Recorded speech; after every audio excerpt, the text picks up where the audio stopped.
এনসিসির অনুষ্ঠানে বক্তব্য রাখছেন প্রধানমন্ত্রী নরেন্দ্র মোদীর, সরাসরি চোখ রাখবো।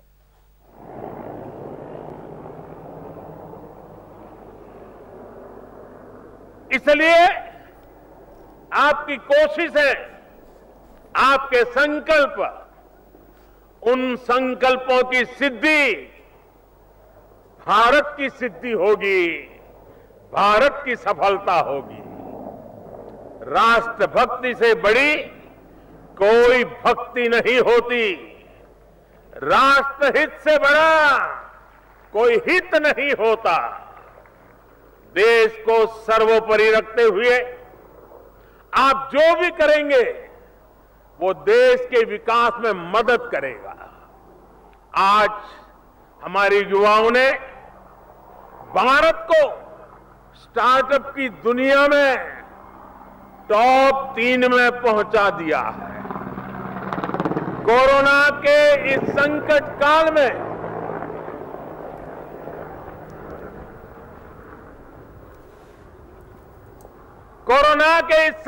काल में जितने यूनिकॉर्न बने हैं वो भारत के युवाओं का शक्ति प्रदर्शन है। आप कल्पना कर सकते हैं 50 से ज्यादा यूनिकॉर्न कोरोना काल के दौरान अस्तित्व में आए हैं।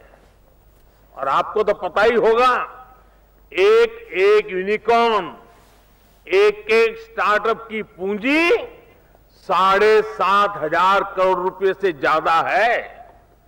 ये क्षमता, ये सामर्थ्य बहुत बड़ा विश्वास जगाता है।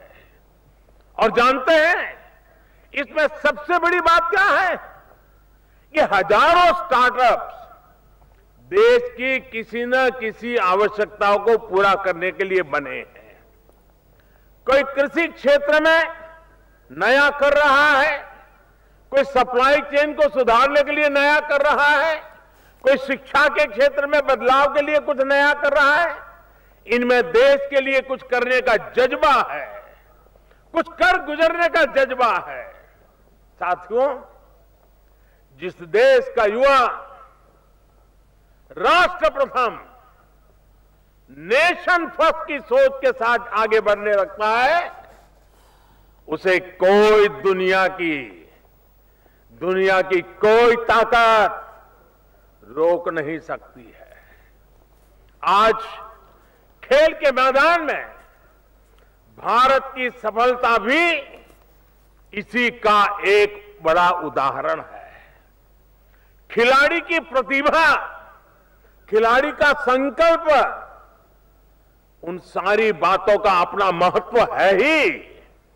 खिलाड़ी के परिश्रम का भी बहुत महत्व है, लेकिन अब उसकी हार जीत के साथ 130 करोड़ देशवासी जुड़ जाते हैं। भारत का युवा किसी भी मैदान में किसी से टक्कर ले रहा है तो पूरा देश उसके पीछे एकजुट हो जाता है। खिलाड़ियों में भी ये भावना प्रबल है कि मैं पुरस्कार के लिए नहीं, अपने देश के लिए खेल रहा हूं। इसी भावना के साथ हर क्षेत्र में भारत के युवाओं को, देश की भावी पीढ़ी को आगे बढ़ाना है। साथियों, कोरोना के इस এনসিসি অনুষ্ঠানে বক্তব্য রাখছেন প্রধানমন্ত্রী নরেন্দ্র মোদী। আমরা সরাসরি চোখ রেখেছি সেই ছবিতে। भारतीयों की समाज शक्ति का परिचय दिया है। अब जनता कर्फ्यू के दौरान पूरा देश कोरोना से लड़ने के लिए एकजुट हो गया तो पूरा विश्व हैरान हो गया था। कुछ लोग हमारे समाज को कोसते हैं, लेकिन इसी समाज ने दिखा दिया कि जब बात देश की हो तो उससे बढ़कर कुछ नहीं। जब सही दिशा मिले, सही उदाहरण मिले, तो हमारा देश कितना कुछ करके दिखाता है। ये उसका उदाहरण है। आप एनसीसी और एनएसएस के युवाओं ने भी कोरोना के इस संकट में अपने सेवाभाव से सभी का दिल जीता है। अब आपके ये भी दायित्व है कि जो कुछ आपने एनसीसी में सीखा है वो सिर्फ जब यूनिफॉर्म पहना हो तभी काम में आए, ऐसा नहीं होता है। वो आपके पूरे जीवन में इसी तरह कैसे बना रहे, समय समय पर कैसे प्रकट होता रहे। आपको ये भी सोचना चाहिए कि एक कैडेट के तौर पर जो सीखा है उसका समाज को कैसे लाभ होगा। जैसे आप अगर किसी गांव में रहते हैं तो आप पता कर सकते हैं कि कहीं उस गांव में कोई विद्यार्थी स्कूल छोड़ करके ड्रॉप आउट तो नहीं है। आप उससे मिलेंगे, उसकी दिक्कतें समझेंगे, उसकी पढ़ाई फिर से शुरू हो इसके लिए प्रयास करेंगे, तो एनसीसी की भावना को आप आगे बढ़ाएंगे। अब स्वच्छता का अभियान को बढ़ावा देने के लिए भी अपने गांव, मोहल्ले, अपने शहर, कस्बे में अलग अलग टीमें बना सकते हैं, क्योंकि आपने यहां पर लीडरशिप के गुण सीखे हैं। अब उसको अप्लाई करना है समाज में। जिस तरह आपने समुद्री तटों की सफाई के लिए पुनीत सागर अभियान चलाया था, बहुत प्रशंसा पाई थी, वो एनसीसी के कार्यकाल के बाद भी जारी रहना चाहिए।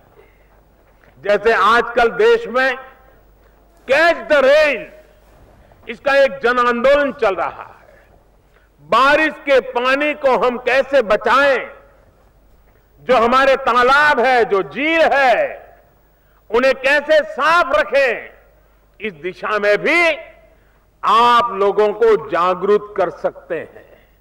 साथियों, आजादी की लड़ाई में महात्मा गांधी ने देश के सामान्य मानवी को ऐसी ऐसी प्रवृत्तियों से जोड़ा था जिनसे लोगों की रोजी रोटी भी चलती थी, लेकिन साथ साथ देशभक्ति का आंदोलन भी गति पकड़ता था। जैसे कोई सूत काटने का काम करता था, कोई प्रौढ़ शिक्षा से जुड़ा था, कोई गौ पालन से जुड़ा होकर काम करता था।